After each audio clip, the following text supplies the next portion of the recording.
আজকে আমি চলে যাচ্ছি বিশ্বের দুটি জনপ্রিয় মোটরসাইকেল ব্র্যান্ড ইয়ামাহা আর হচ্ছে রয়্যাল এনফিল্ড শোরুমে। তো আমি আজকে এক্সপেরিমেন্ট করব দুইটা শোরুমে ভিডিও করার পারমিশন পাই কিনা। তো আমি প্রথমে ঢুকেছি ইয়ামাহা শোরুমে ঢুকেই R15M ইন্ডিয়ান ভার্সনটা দেখেছি ডিসপ্লে করা আছে। এটা বর্তমান প্রাইস 6,25,000 টাকা অফিসিয়াল প্রাইস। তো শোরুমে ঢুকার কিছুক্ষণ পরে একজন সেলসম্যান আপু এসে আমাকে বলছে ভাই এখানে ভিডিও করা অ্যালাউ না। আমি বুঝি না অনলাইনের যুগে ভিডিও করাটা অ্যালাউ না কেন? যত ভিডিও হবে তত ব্র্যান্ড প্রমোশন হবে, মানুষের কাছে পৌঁছাবে, মানুষ একটা জিনিস কিনবে। তো আমরা ইয়ামাহা শোরুমে ঢুকেছিলাম, এখানে ভিডিও করে অ্যালাউ না, ঠিক আছে, তাই বের হয়ে গেলাম। এখন যাব আমরা রয়্যাল এনফিল্ড শোরুমে, ওইখানে দেখি ভিডিও করা যায় কিনা, ঠিক আছে।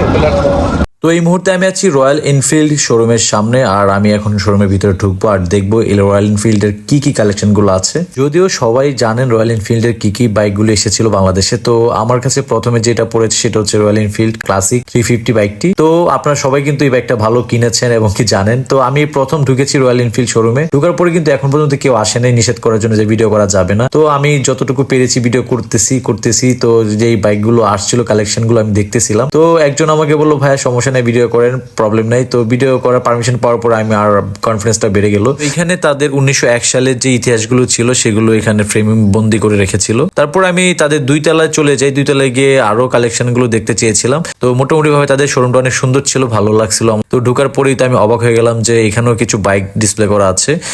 রয়্যাল এনফিল্ডের যে সমস্ত বাইকগুলো বাংলাদেশে এসেছে, এই বাইকটা আমার কাছে অনেক ভালো লেগেছে, কারণ এটা যা আছে প্রত্যেকটা লোহার পার্টস।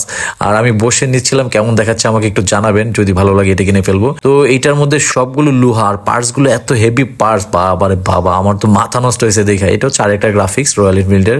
তো এখানে বুলেট ছিল, ক্লাসিক ছিল, 350।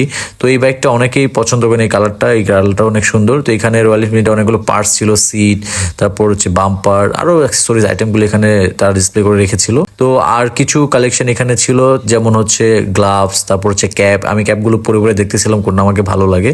আপনারা কমেন্টসে জানাবেন কোনটা আমাকে ভালো লাগতেছে। এখানে অনেক কিছু ছিল, ব্যাগ ছিল, গ্লাভস, হেলমেট ছিল, জ্যাকেট ছিল, রাইডিং জ্যাকেট, রাইডিং বুট, সবকিছু কিন্তু এখানে ছিল। এই বুটগুলো খুবই এক্সপেন্সিভ এন্ড খুবই কোয়ালিটিফুল বুট, আমি দেখে আমার ভালো লেগেছিল।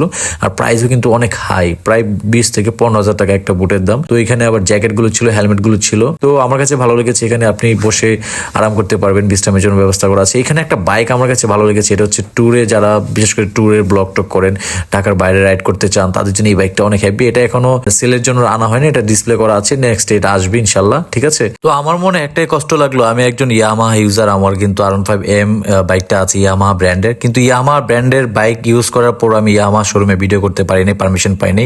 এইদিকে এই রয়্যাল এনফিল্ড ইন্ডিয়ান বাইক, এইগুলো ভিডিও করার পারমিশনটা পেয়েছি। তো কষ্ট একটাই লাগলো, ইয়ামাহা ইউজার হওয়ার পরও ইয়ামাহা শোরুমে গিয়ে ভিডিও করার পারমিশনটা পেলাম না। কিন্তু রয়্যাল এনফিল্ড শোরুমে আমাকে ভিডিও করার পারমিশন দিয়েছে এবং কি তাদের ব্যবহারটা ভালো লেগেছে। তো যাই হোক, সমস্যা নেই, কিছু করার নেই, সবই কষ্ট।